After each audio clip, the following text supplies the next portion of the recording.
Welcome to the Slop Farm. Enjoy the video. You start by checking account basics. Open Google Pay, go to Payment Methods and Limits, and note the per transaction and daily caps. You do this because limits depend on verification level and bank linkage. Once done, make sure your bank account and UPI ID are correctly linked. Mismatches block limit increases.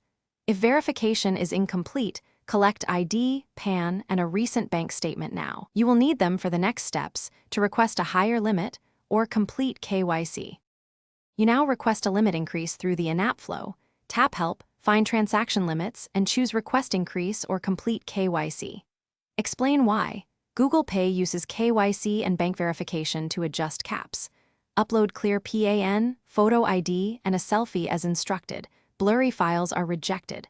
Then follow bank verification, approve two-factor prompts, or confirm microdeposits inside your bank app. Once submitted, expect an automated review.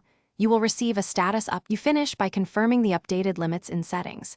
If the app still shows old limits, log out and sign back in, or force close the app to refresh. If your request was rejected, read the rejection reason and upload corrected documents immediately. Common issues are name mismatches or poor image quality. If you still hit problems, contact Google Pay support with transaction ID, screenshots, and the KYC submission reference so agents can escalate. This usually resolves persistent limit or verification errors. Thanks for watching. Consider subscribing if we helped you today.